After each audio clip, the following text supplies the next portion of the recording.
বারে বারে ঘুঘু তুমি খেয়ে যাও ধান, এবার ঘুঘু তোমার ধান খাওয়া বন্ধ করবো জান। এটার অর্থ হলো কেউ যদি বারবার একই অন্যায় বা ক্ষতি করতে থাকে তাহলে একসময় তাকে থামিয়ে দেওয়া হবে, আর সহ্য করা হবে না। এবার চরমভাবে ফেসে যাচ্ছে নাসির উদ্দিন পাটোয়ারি।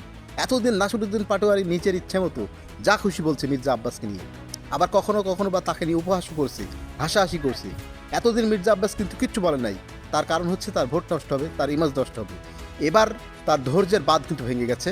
মির্জা আব্বাস তিনি এবার সরাসরি নাসিরউদ্দিন পাটোয়ারির বিরুদ্ধে অ্যাকশনে চলে গেছেন। এবার মির্জা আব্বাস নাসিরউদ্দিন পাটোয়ারির বিরুদ্ধে মামলা করেছে তার মানহানি করার বিরুদ্ধে। আজকে রোববার সকালে ঢাকার মেট্রোপলিটন ম্যাজিস্ট্রেট মোহাম্মদ হাসান শাহাদাতের আদালতে রমনা থানার বিএনপির সভাপতি আশরাফুল ইসলাম বাদী হয়ে এই মামলাটা করেছেন। আর বাদীপক্ষের আইনজীবী মোহাম্মদ আমিরুল ইসলাম এই তথ্যটাকে নিশ্চিত করেছেন।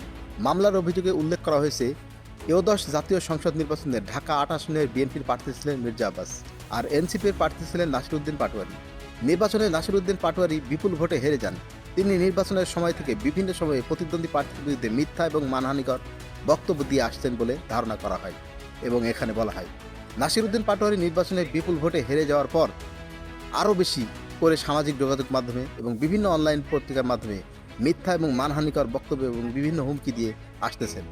নাসিরউদ্দিন পাটোয়ারির মানহানিকর বক্তব্যের কয়েকটি অনলাইন সংবাদ মাধ্যমে সংবাদ আকারেও এখানে প্রকাশ হয়েছে।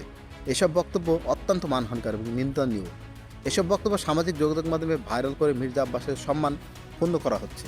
অভিযোগে আরও বলা হয়েছে, নাসিরউদ্দিন পাটোয়ারি ইচ্ছাকৃতভাবে একের পর এক মিথ্যা বানোয়াট বক্তব্য দিয়ে মির্জা আব্বাসের সুনাম এবং রাজনৈতিক জীবনে কালিমা লেপন করানোর চেষ্টা করেছে।